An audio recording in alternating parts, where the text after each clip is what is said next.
Bom dia a todas e todos. No encontro de hoje, nós trataremos sobre o assunto partes, mas devo advertir que iremos focar especificamente no que há, né, de especial e diferente no processo do trabalho, justamente para podermos ser mais eficientes em relação ao nosso conteúdo. Tá? Partes são aqueles sujeitos processuais em favor de, né, de quem se pede uma pretensão, ou de quem se pede a tutela judicial de Estado, e em favor de quem essa tutela, em desfavor de quem, melhor dizendo, essa tutela adicional é pedida. Então, quando a gente fala em partes, a gente está falando do autor, do réu, ou, se houver litisconsórcio, de autores, de réus, de terceiros que, de alguma forma, intervêm na relação processual. E quando a gente fala em partes, ainda que brevemente, é importante a gente resgatar aquelas ideias de que, olha, existe uma capacidade de gozar direitos, né, que é a capacidade de ser parte, que é a aptidão para gozar direitos e responder por deveres, estando ligada à capacidade de direito das pessoas, né? E aí toda pessoa física, desde a concepção, né?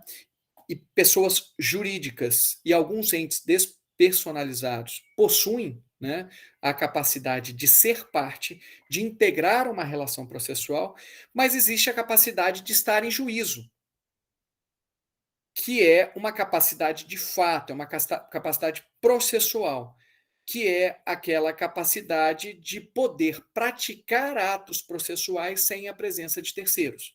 Então, uma coisa é você poder ser incluído numa relação processual. Outra coisa é você, dentro dessa relação processual, você praticar atos sem a assistência ou representação de terceiros conforme a legislação. E ainda há a capacidade, né, postulatória, que é aquela própria de advogados, né, no processo civil, que é a capacidade de poder exercer, digamos, esses atos processuais de maneira profissional, porque existem determinados procedimentos que não há a necessidade de se ter uma capacidade postulatória, porque as próprias partes que estão em juízo possuem o jus postulante, né? O direito e a capacidade de postular em juízo. Mas a maioria dos procedimentos do processo civil e do processo penal existem reclamam, melhor dizendo, a necessidade de se ter um bacharel em direito, um advogado inscrito devidamente na ordem, né, se for o caso de advogados particulares, ou no caso daqueles que exercem a defesa do Estado ou dos seus entes, a necessidade da presença dessas pessoas para que os atos sejam efetivamente praticados. Então, para ficar mais claro para vocês, nós temos a capacidade de ser parte, que a gente adquire, né, desde a concepção, que as pessoas jurídicas também adquirem quando são constituídas, e alguns entes despersonalizados possuem, né, que é a capacidade vinculada a gozar direitos e a responder por deveres.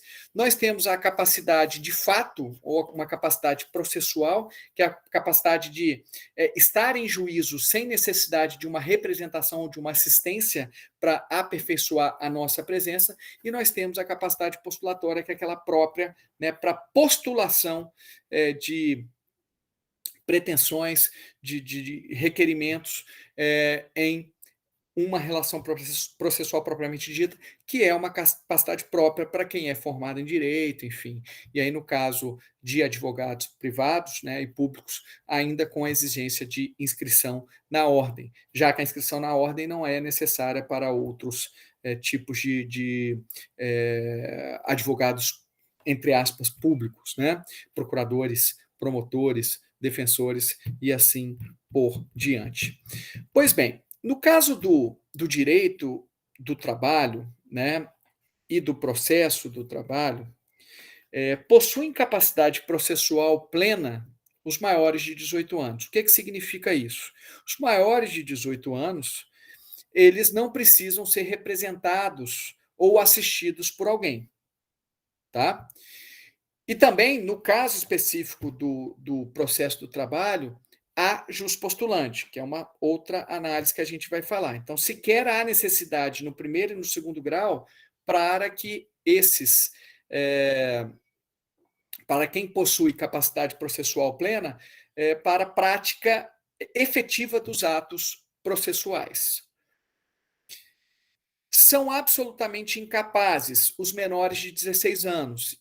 E aí, esses menores de 16 anos, caso eles estejam em juízo, eles precisam ser representados, né, pelos seus representantes legais, né, e, na falta deles, pelo Ministério Público, pelo sindicato, Ministério Estadual ou curador nomeado em juízo.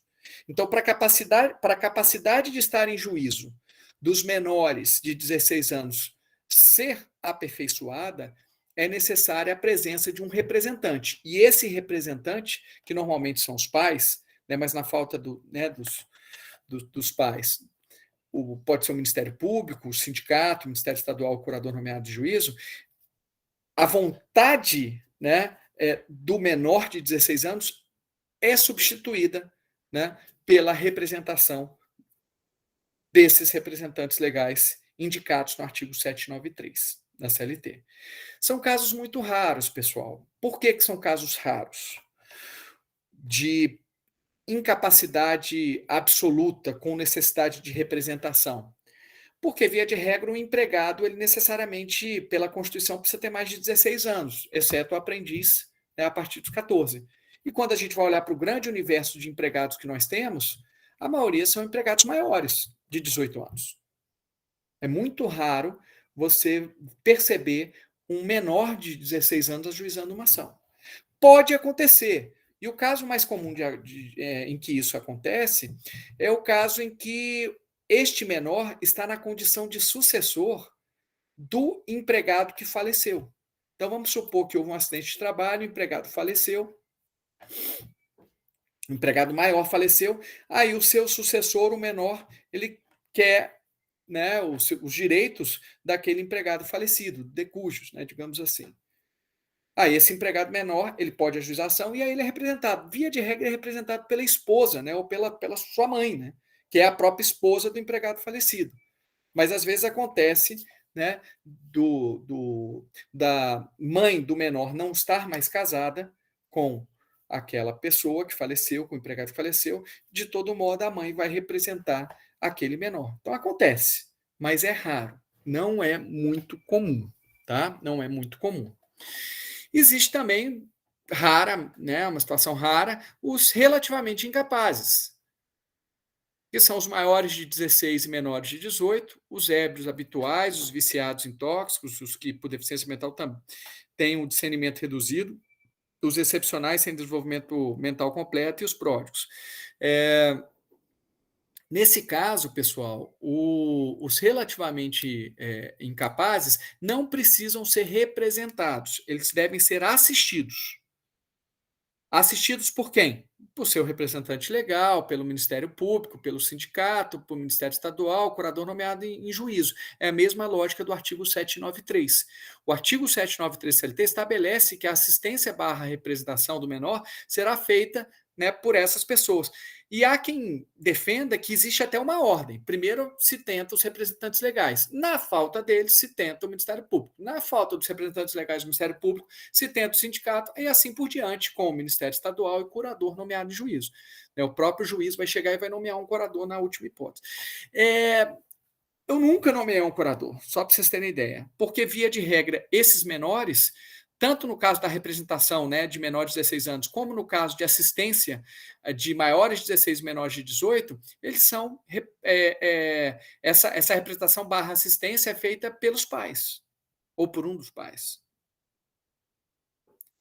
E se não for feita por um dos pais, você chama o Ministério Público, e resolve por aí. O Ministério Público tem no país inteiro, o Ministério Público do Trabalho. Você chama o Ministério Público. Tá? A gente até chama, por cautela, não é obrigatório, o Ministério Público quando há menor. Está lá os pais representando ou assistindo, a gente chama o Ministério Público para acompanhar, né, já que tem interesse de menor, enfim.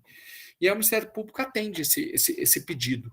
Né? Ele não precisava atender se já existe um representante legal naquela relação processual. Mas normalmente o Ministério Público atende e fica ali como custos legis, só observando, está tudo certo, enfim. Né? Para o juiz também é uma tranquilidade muito grande. Havendo incapacidade, né, processual, vamos supor que o menor ajuiza uma ação sozinho, sem representante, sem assistente, enfim. Aí, via de regra, essa irregularidade, ela, no caso da assistência, né, a gente se dá o prazo de 5 dias para sanar o vício, né, o vício não sanado na instância ordinária, o autor, né, a gente acaba extinguindo o processo sem resolução de mérito, né, se for réu, aí é revelia. Tá? Se for na fase recursal, né, e a gente não conhece do recurso do recorrente, e se for o réu, o recorrido, né, acho que é melhor depois até alterar aqui na projeção, se for o recorrido, ficam excluídas as contra-razões. Tá? Mas são situações bastante raras. Normalmente, como é que é o dia a dia? Né? Eu gosto sempre de dar o panorama normal para a gente não ter a percepção de que a exceção é a regra. Normalmente, o empregado ajuiza uma ação, o empregado é maior, ele está normalmente com um advogado, não havia necessidade, mas ele está com um advogado, e não há qualquer problema disso, né, em relação a isso. A ajuização em face do reclamado, né, que é uma empresa, aí a empresa ela é devidamente representada por um preposto, né? Mas o preposto é só para audiência, e também, via de regra, essa empresa tem um advogado lá que vai fazer a defesa, a despeito também de não ser necessário. Tá? Então, não há muitos problemas em relação a isso. Ana, você pode passar para a projeção seguinte? E aí tem a questão da capacidade postulatória. O que é importante vocês saberem da capacidade postulatória? Que o artigo 791 estabelece o que a gente chama de jus postulandi. Lerei aqui o artigo 791 para vocês. O que é o jus postulante? Os empregados e os empregadores poderão, vejam que é uma faculdade, não é uma imposição, poderão reclamar pessoalmente perante a Justiça do Trabalho e acompanhar as suas reclamações até o final. Ou seja, empregado e empregador não precisam de advogados para exercer a capacidade postulatória, porque eles possuem essa capacidade postulatória, que é a capacidade de praticar efetivamente atos processuais num processo. Eles não precisam de advogado por meio do qual eles praticarão. Agora, algumas observações. Primeiro, é recomendável que, a despeito da existência do juiz postulante na Justiça do Trabalho, que tanto empregado e empregador tenham advogados, porque são pessoas que conhecem o direito. Então, em tese, a gente presume que o direito será melhor defendido com a presença de um advogado. Às vezes acontece lá de chegar um estudante de direito, ele mesmo não quer pagar o advogado, ou ele faz a sua petição inicial, enfim, é sempre um risco, né? É sempre um risco, a despeito de ser estudante de direito. Poderia ser o melhor estudante de direito, o melhor advogado em causa própria, mas, às vezes, quando nós estamos advogando em causa própria, a gente não é o melhor, digamos assim, consultor, né? Porque aí envolvem questões emocionais e às vezes a gente não consegue ver a situação com maior clareza. Então, o ideal, a sugestão é que sempre tenha um advogado. E normalmente é isso que acontece na prática, tá? É isso que acontece na prática.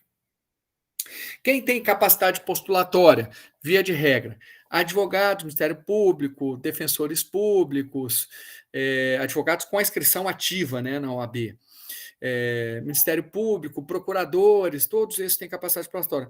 E no caso do processo do trabalho, as partes.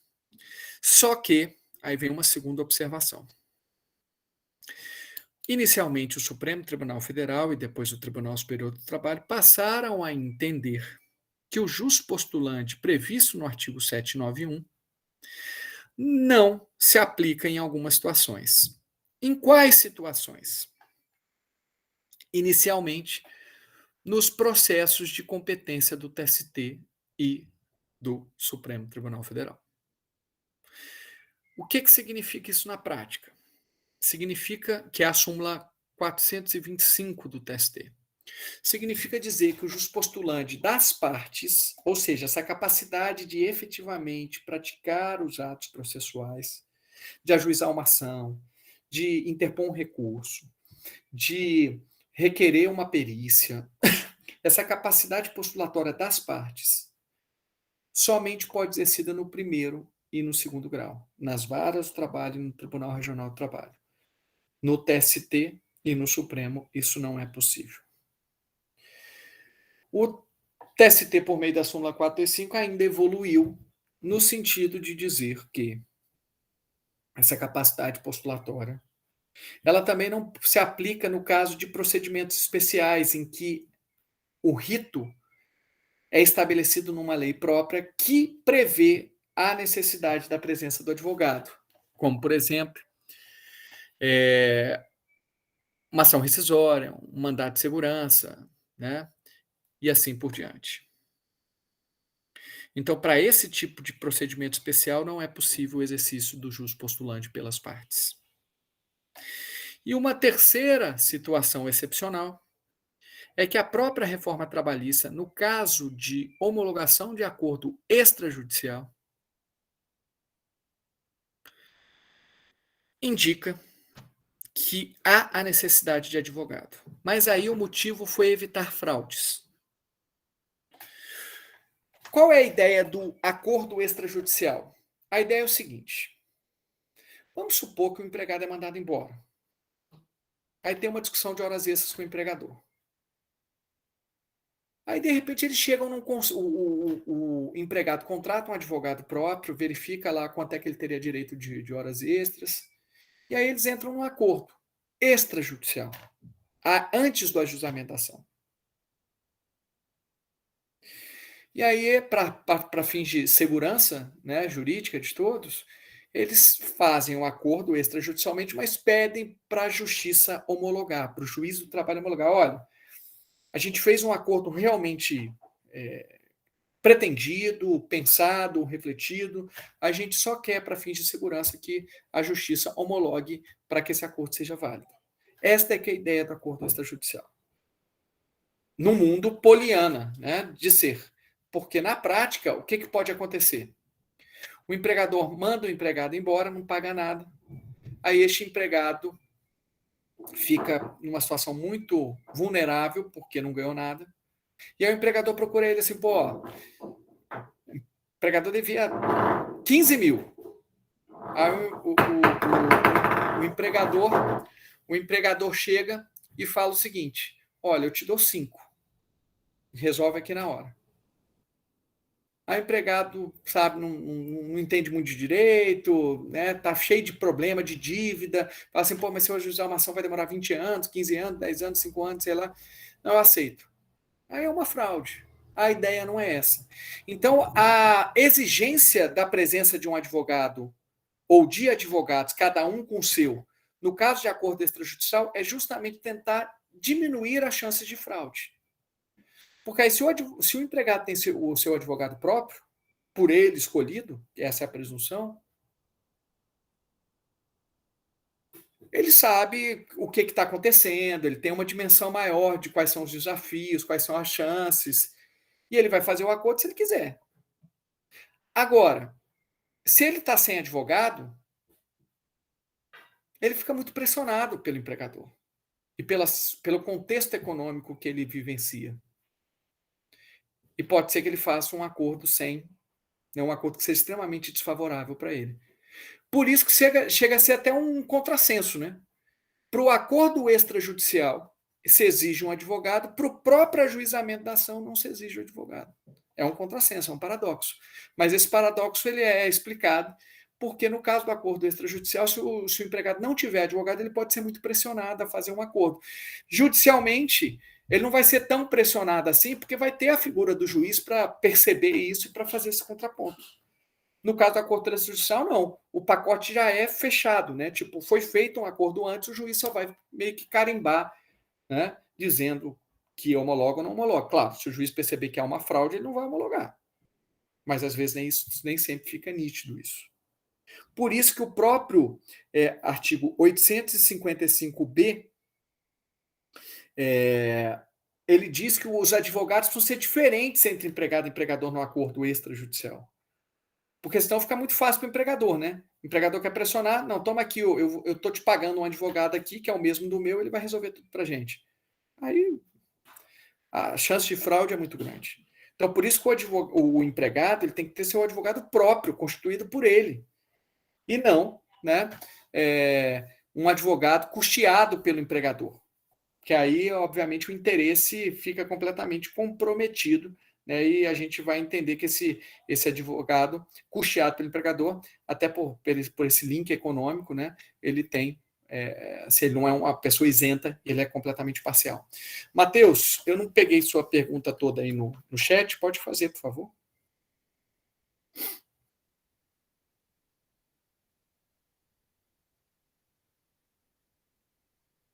Matheus?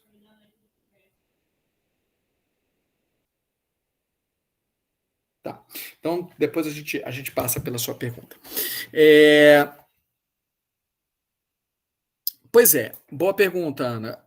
Qual a justificativa de dizer que no TST não é na fase recursal, porque na fase recursal no TRT pode exercer o juspostulante. Qual é a justificativa do TST entender e do Supremo entenderem que o juspostulante não pode existir nas ações e recursos de competência do TST e do Supremo? Olha, se você olha o artigo 791, nenhuma, né? Olha aqui, vamos voltar ao artigo 791. Os empregados e os empregadores poderão reclamar pessoalmente perante a Justiça do Trabalho e acompanhar suas reclamações até o final. O que é até o final? A leitura mais lógica, até o trânsito em julgado. Então, se é até o trânsito em julgado, deveria passar por todas as instâncias. E durante muito tempo foi assim que foi entendido. Esse entendimento é relativamente novo, né? Novo de, sei lá, 15 anos, talvez. Mas considerada a história da Justiça do Trabalho, é novo. A súmula 425, ela é de, deixa eu ver se eu consigo localizar a data.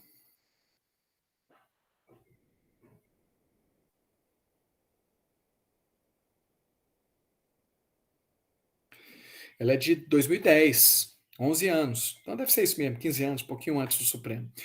Olha o que diz a súmula. O jus postulante, portanto, a capacidade postulatória das partes, estabelecido no artigo 791, limita-se às varas e aos tribunais regionais de trabalho, não alcançando ação rescisória, ação cautelar, mandado de segurança e os recursos de competência do TST. Claro que o TST não vai falar do Supremo, mas isso vale para o Supremo também. Então, ele limita. O que eles alegam? Porque são, no caso dos recursos, né, de competência TST, são recursos muito técnicos, muito específicos, que não é conveniente a parte não ter um advogado para representá-la. Mas, sinceramente, isso não é uma justificativa jurídica, porque o artigo 791 fala até o final. Na prática, o que acontece é o seguinte: ia lá no Supremo Tribunal Federal um recurso maluco, né, de alguém que está exercendo. Imagina, alguém passa todas as instâncias no exercício do justo postulante, imagina as coisas que ele alega. E aí o juiz olha que o ministro do Supremo olha aquilo e fala assim: meu Deus do céu, né? Estou perdendo tempo, olha que absurdo, não sei o quê. Então gerava muito inconveniente mesmo, isso é verdade. Mas a legislação permite. Mesma coisa os ministros do ST. Vem lá. Tem um caso aqui de um cidadão que exercia o juiz postulante com uma certa frequência, ele era empregado de uma empresa pública aqui do Distrito Federal. Ele tinha ajuizado mais de 50 ações, né? Das coisas mais escabrosas possíveis. Então, isso gerava muito trabalho, muito problema, ele confundia, o cara era meio maluco mesmo. Ele confundia, né, assim, e achava que tudo era pessoal, chegou a ameaçar desembargador, o cara era doido. Então isso gerava problemas. Agora, imagina no TST e no STF, eles estão cheios de ações. Então ficou uma forma de cortar, tipo, aqui a relação vai ser mais técnica, vai ser mais profissional, né, se não tiver advogado, porque é muito mais fácil o ministro lidar com o advogado, todos nós, né, o juiz. A gente pressupõe que o advogado tem experiência, né, sabe lidar né, em juízo, não vai xingar, não vai falar besteira, né, e realmente era desgastante. Então, é até compreensível sob uma perspectiva fática, digamos assim, do que acontece na realidade, mas a legislação assim não estabelece. Independentemente do que a gente pense, né, se é correto, se é incorreto, enfim, as coisas são assim. Jus postulante só para primeiro e segundo grau. Pessoal, aqui tem uma parte sobre, assim, e na relação de trabalho, né? Porque o artigo 791 ela fala empregado e empregador. Se é empregado e empregador, o pressuposto é que é uma relação de emprego. Mas ali se entende que se deve dar uma interpretação ampliativa. Né? Se vale para empregado e empregador, também valeria para outras relações de trabalho, cuja competência material é da Justiça do Trabalho. Então, se um estagiário quiser ajuizar uma ação, né, no exercício do juspostulante, eu não veria problema. Eu não acho que, poxa, se um empregado pode ajuizar sem advogado, por que o estagiário não pode? Na condição de estagiário, digamos assim. Não faz muito sentido. Então, eu sou mais favorável a esse tratamento igualitário aqui, né, que está, de alguma forma, reproduzido na segunda corrente, né, da nossa projeção. Mas existe uma corrente mais restritiva dizendo que não, que o juspostulante tem que ser interpretado restritivamente, porque a regra geral é de capacidade postulatória apenas pelo advogado, de modo que o juspostulante somente é para empregado e empregador, e não para outros trabalhadores e tomadores de serviço. Beleza? Tem aqui uma parte de procuração, né? Assim, vou andar um pouco mais rápido por ela, mas basicamente é aquilo, né? Normalmente, tanto o reclamante como o reclamado designam um advogado. E aí tem toda uma discussão sobre como é a procuração que tem que ser feita, quais são os poderes, né, que devem ser outorgados e assim por diante, subestabelecimento. Isso não muda muito do que ocorre no processo civil. O que chama mais atenção, e me parece que precisa ser revisado, que é alguma coisa mais própria da Justiça do Trabalho, é a figura do mandato tácito, tá? Do mandato tácito. O que a Justiça do Trabalho tem entendido como mandato tácito? Uma procuração tácita. É quando não existe um instrumento escrito de procuração, mas o advogado comparece em audiência com o cliente. Então, tacitamente se pressupõe que aquele advogado está representando a parte, que a parte otorgou poderes àquele advogado. Então, é a situação assim que às vezes acontece, porque o normal é o advogado, quando for ajuizar uma ação, quando for preparar a defesa, já apresentar a sua procuração. E às vezes, por cautela, o advogado, toda vez que ele peticiona, ele junta uma procuração para não ter erro, né? Para não correr o risco de juntar uma petição sem poderes. Mas a gente acaba aceitando esta figura do mandato tácito. Então, se por acaso não tiver uma procuração, mas o advogado ele compareceu em audiência com a parte, a jurisprudência trabalhista tem entendido que é possível, né, se entender que houve uma outorga tácita de poderes. Existe também a figura do mandato apud acta, que é o seguinte, né? Na verdade, esses poderes vão ser transmitidos ou outorgados em audiência pela parte e o juiz vai registrar isso em ata. Tá? Então, é basicamente esta a situação. Né? Não vai ter lá uma folha de procuração, mas a outorga de poderes ela é expressa, ela é um pouquinho diferente do mandato tácito, em que não há uma outorga expressa. Né? E aí, obviamente, os poderes são aqueles do foro em geral, normal, né? No mandato tácito, porque não há, para ser poderes especiais, isso precisa ser expressamente estabelecido, mas vai poder lá representar, apresentar as petições, enfim, aquela coisa toda da outorga de poderes em geral. Existe também, às vezes, uma discussão em sede recursal, tá bom, e se houver uma regularização da representação desse advogado? em sede recursal. E aí a súmula 383 resolveu essa questão, né? Se não houver procuração tanto expressa como tácita, automaticamente o advogado que apresentou o recurso deve, em 5 dias da prestação desse recurso, sem qualquer intimação, juntar a procuração expressa, tá? A procuração física, digamos assim. Agora, se existir uma procuração, mas há uma irregularidade nessa procuração, por algum motivo, né, assim, a procuração ela foi colocada dentro de um prazo, esse prazo venceu, né, a procuração foi otorgada, mas quem assinou pela empresa não identificou quem era, então não se sabe exatamente se essa pessoa que otorgou poderes tinha efetivamente poderes para, né, assinar uma procuração em favor de um advogado. Se tem lá o documento escrito de procuração, mas existe uma irregularidade nela, aí o juiz, né, no caso de embargador, juiz, depende de qual momento for, ele deve dar prazo de 5 dias, deve intimar, né, a parte em 5 dias para regularizar a representação processual. Se não for regularizada, né, eu acho que o caminho é não conhecer o recurso por irregularidade de representação processual. Beleza? Ana, você pode passar para mim, para o próximo? E aí, pessoal, assim, existe aqui também a figura do litisconsórcio, né? E aí eu não vou me estender muito, porque isso é processo civil puro, né? Então, existe a figura do litisconsórcio ativo, litisconsórcio passivo, litisconsórcio necessário, enfim, unitário. Isso são situações que aqui também ocorrem, tá? Mas eu queria chamar a atenção nessa parte de litisconsórcio para o artigo 842 da CLT, que é o que é de mais específico e que precisa ser por vocês conhecido. Olha o que diz o 842. Sendo várias as reclamações e havendo identidade de matéria, poderão ser acumuladas num só processo, se tratar de empregados da mesma empresa ou estabelecimento.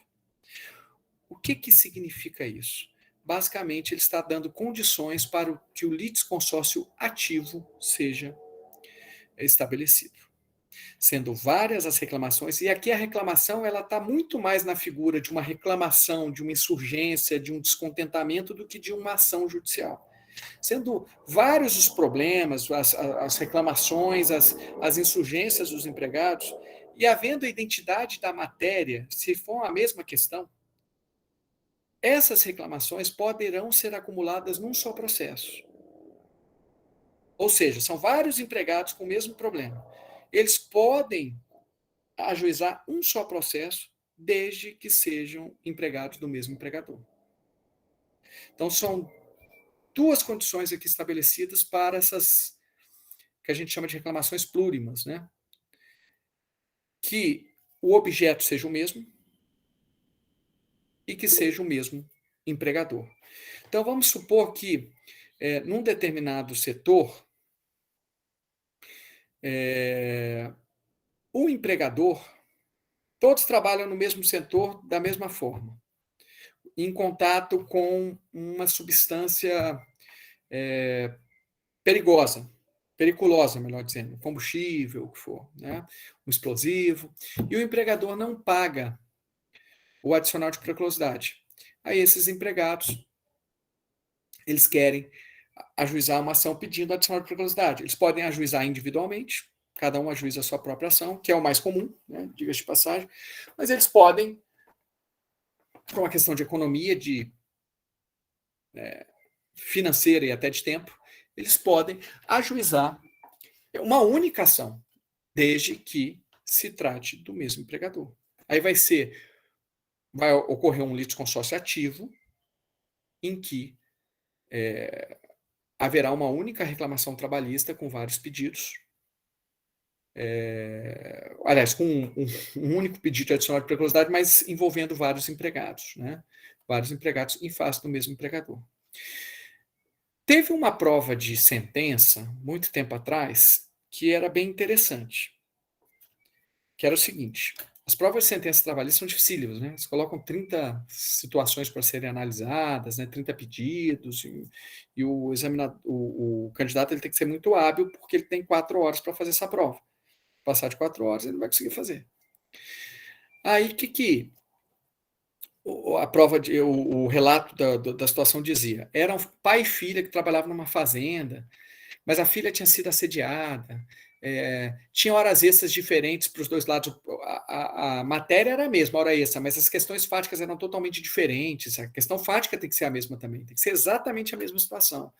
Um pedia indenização por danos morais por assédio sexual, outro pedia indenização, né, moral por outro motivo, uma confusão, vários pedidos diferentes. Eu pergunto, pode haver esse litisconsórcio ativo? Não, porque neste caso específico não haveria identidade de matéria, as matérias eram diferentes.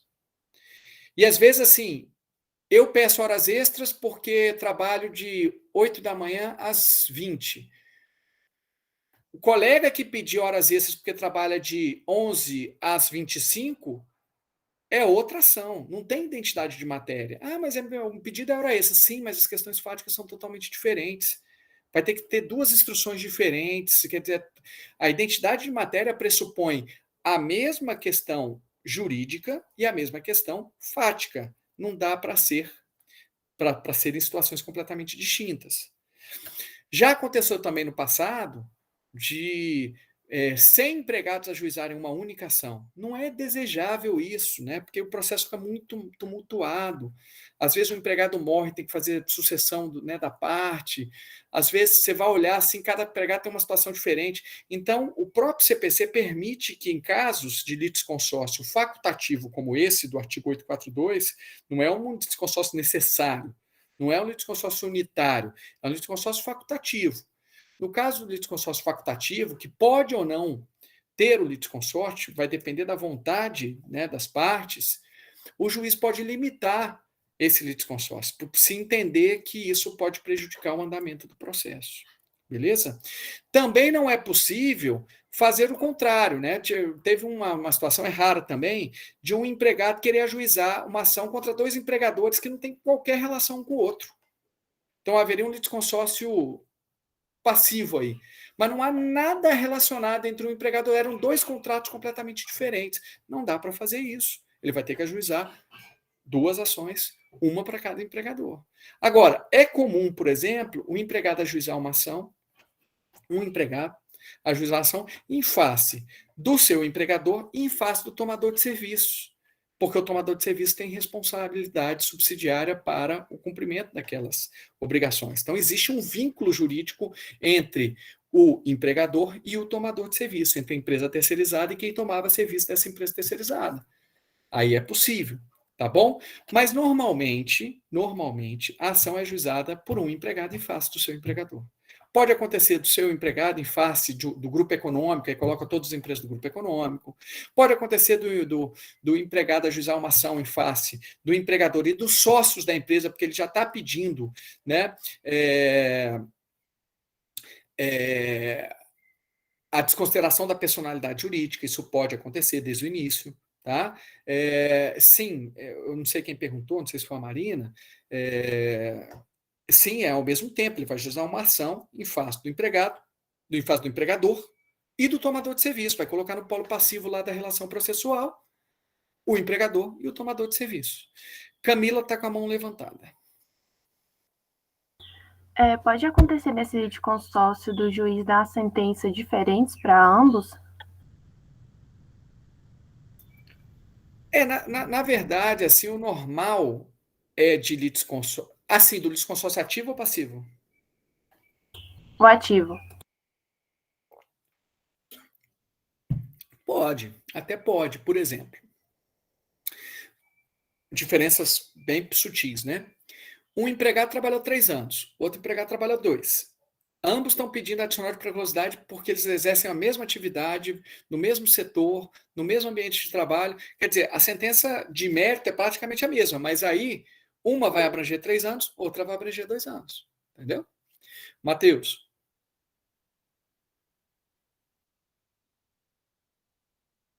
Não era o Matheus que estava com o Professor, microfone? Ah, tá. Vai. professor, a minha pergunta é o seguinte, no caso de direito de consórcio dos empregados, caso esses empregados trabalhassem para determinado grupo econômico, houve a sucessão desse grupo econômico, esse grupo econômico novo vai assumir essas questões trabalhistas desses empregados? Sim. Aí já é uma questão de direito, né, do trabalho, que é uma questão da responsabilidade do sucessor.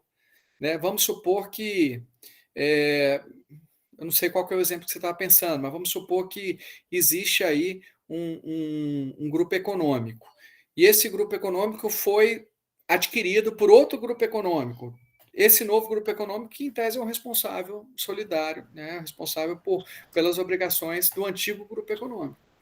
Professor, eu pensei mais no sentido de rede de supermercados, por exemplo. Sim, é exatamente isso. Então, vamos supor, rede de supermercado A e B. Essa rede de supermercados que formava um grupo econômico foi adquirida pela rede de supermercado X, que tem várias outras empresas. Quem passa a ser responsável é o sucessor. É o sucessor, né? Esse novo grupo econômico. Passa a ser, inclusive, dos empregados, das relações de emprego que foram encerradas antes da sucessão. Não importa o momento que foi a sucessão. Quem comprou todos os ativos do antigo empregador. E são esses ativos que vão honrar essas obrigações dos antigos empregados. Entendeu?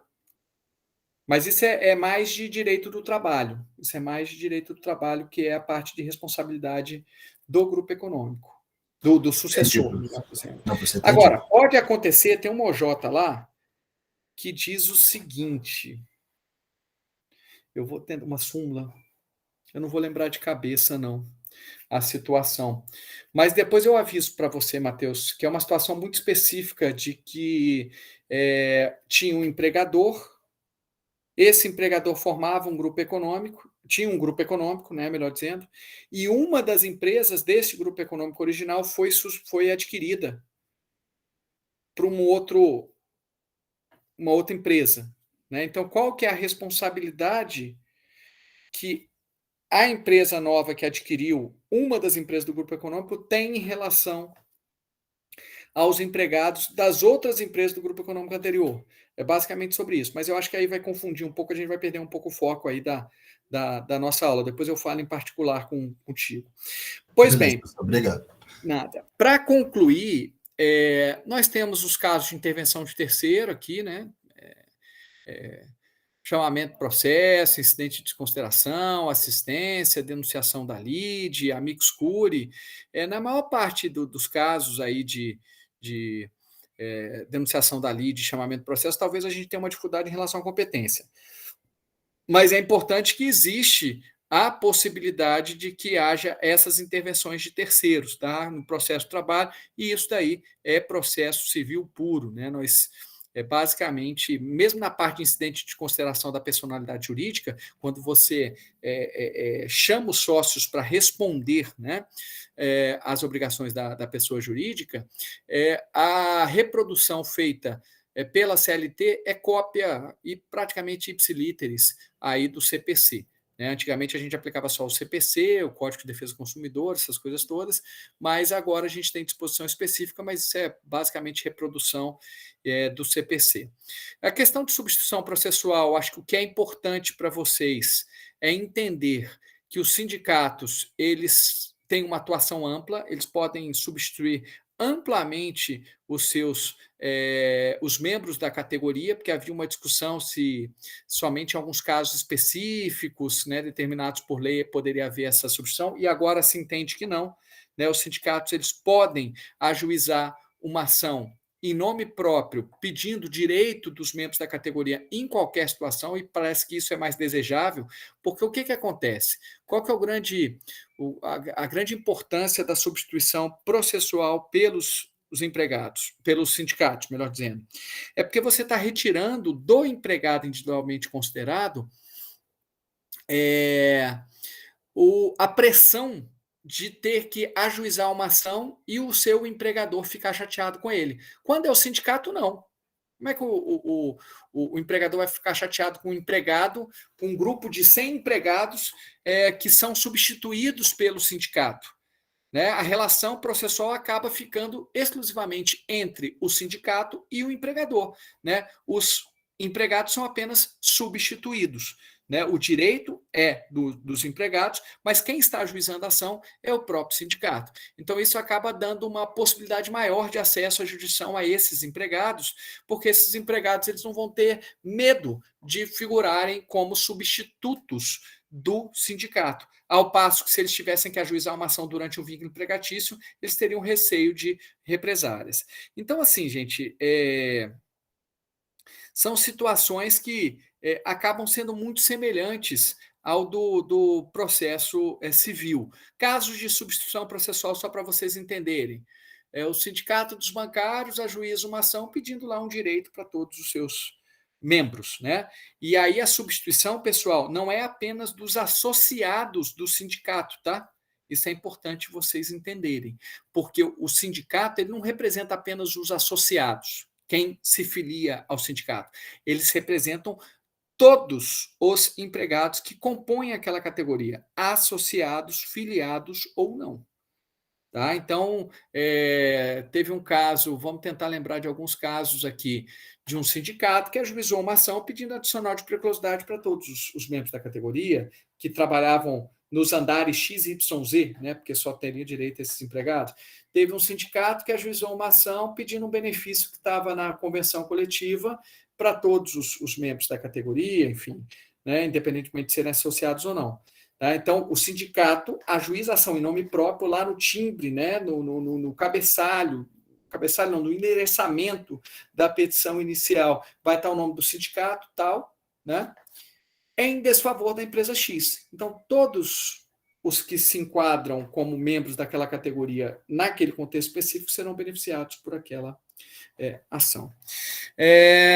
Houve uma mudança aqui significativa no caso de honorários advocatícios, tá? Eu acho que vocês souberam disso, né? E também no caso de justiça gratuita. Também houve uma alteraçãozinha em relação ao que nós tínhamos anteriormente. Vamos falar primeiro da justiça gratuita. É basicamente o seguinte, ó. Parágrafo 3º. É facultado aos juízes, órgãos julgadores e presidentes dos tribunais de trabalho de qualquer instância conceder a requerimento ou de ofício o benefício da justiça gratuita.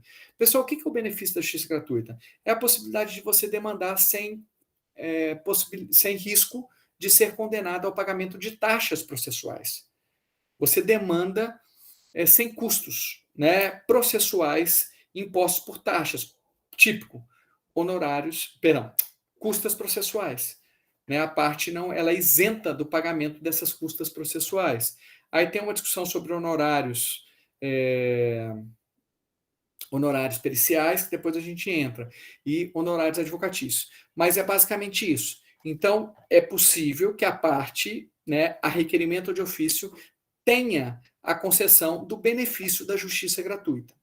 Inclusive quanto a traslados e instrumentos, aqueles que percebem salário igual ou inferior a 40% do limite máximo dos benefícios do regime geral de previdência. Então, para quem recebe salário igual ou inferior a 40% do limite máximo dos benefícios do regime da Previdência Social, eu não sei quanto é que está, mas deve estar beirando uns 6 mil, né, reais. Então, quem recebe menos que, vamos colocar aqui, R$ 2.400, igual ou menos a isso, tem o seu benefício de justiça gratuita garantido. Normalmente, o empregado que ajuiza uma ação está desempregado, então ele vai ter esse benefício sempre. Tá? A mudança houve nesse patamar, né, de 40%. Antigamente era 2 salários mínimos. Era o patamar estabelecido como presumidamente admitido. Agora, pode ser que ele receba mais do que 40% do limite máximo dos benefícios do regime geral da Previdência. Então, diz aqui o parágrafo 4º. O benefício da justiça gratuita será concedido à parte que comprovar insuficiência de recursos para pagamento de custas do processo. Então, ainda que ele receba mais do que 40%, se ele conseguir provar que, né, ele não pode demandar em juízo sem prejuízo, né, do seu sustento próprio ou de sua família, ele vai ter esse benefício da justiça gratuita demonstrado. A grande discussão aqui ele precisa provar isso? Ou basta ele declarar, o empregado, se ele declara dizendo o seguinte, olha, não consigo demandar sem prejuízo próprio, sem prejuízo do meu sustento próprio ou de minha família, o juiz deve acolher? Então, ficou se discutindo isso por muito tempo, né? Porque o parágrafo 4º foi alterado pela reforma trabalhista para dificultar, está dizendo assim, ó, a parte que comprovar insuficiência de recursos. Mas a jurisprudência tem caminhado, como sempre o fez, até porque na justiça comum é dessa forma, então por que na justiça do trabalho seria diferente? É que essa comprovação ela pode ser feita mediante a simples declaração da parte ou do advogado. Então, se o empregado ou o advogado desse empregado disser o seguinte, olha, declaro, sob os termos da lei, que não consigo demandar sem prejuízo próprio de minha família, os benefícios da justiça gratuita serão concedidos, exceto se o réu, que via de regra o empregador, comprovar o contrário. Como assim? Ele está pedindo para benefício da justiça gratuita, mas ele mora no Lago Sul, ele tem uma Ferrari, teve um caso que eu peguei com o camarada de uma Lamborghini, pediu mesmo assim. Aí é muita cara de pau, né? Mas via de regra, se um empregado declara, isso normalmente é aceito. E aí ele vai demandar juízo sem custos, né? Ele não vai ter custos, por exemplo, de custas processuais. Ele, por exemplo, se tiver necessidade de um tradutor, esse tradutor ele não vai ter custos em relação a isso. A própria perícia, a gente tem entendido que tem que ser, ele não vai pagar os honorários periciais, embora a reforma trabalhista diga o contrário, porque se você colocar custos para quem é beneficiado da justiça gratuita, isso é inconstitucional. A ideia da Constituição, no artigo 5º, quando fala em assistência judiciária para aqueles que não podem demandar, permitir que se demande sem custos. Isso vale para a pessoa jurídica também. A grande diferença é que se uma empresa diz que não tem condições de demandar em juízo sem prejuízo do seu sustento próprio, ela vai ter que provar. Aí sim, não vai adiantar uma mera declaração. Acho que é a grande diferença entre a pessoa natural e a pessoa jurídica. Não é que a pessoa jurídica não pode ter o benefício da justiça gratuita reconhecido. Pode, mas ela vai ter que provar por A mais B que realmente ela não tem condições.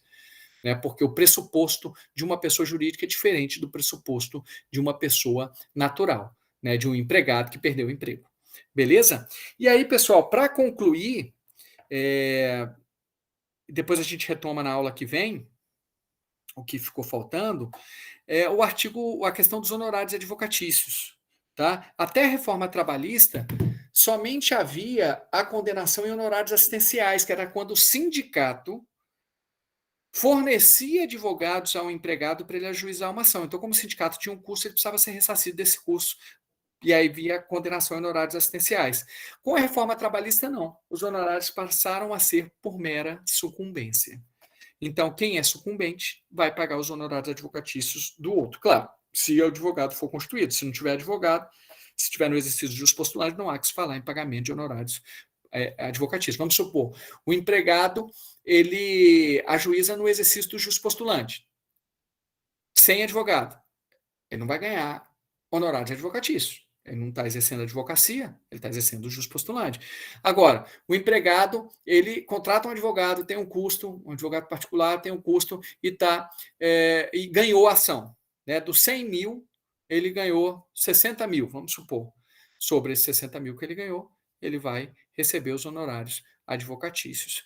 Sobre os 40 mil, ele vai ter que pagar os honorários advocatícios da outra parte, se o reclamado também tiver advogado constituído. É basicamente isso, conforme acontece no processo civil. Beleza? Pessoal, alguma dúvida? Nós iremos retomar, para não ficar muito corrido, essa última projeção na aula que vem. Beleza, então, pessoal. Um excelente final de semana aí para vocês, tá? Se cuidem e na quinta-feira que vem nos encontramos. Um grande abraço.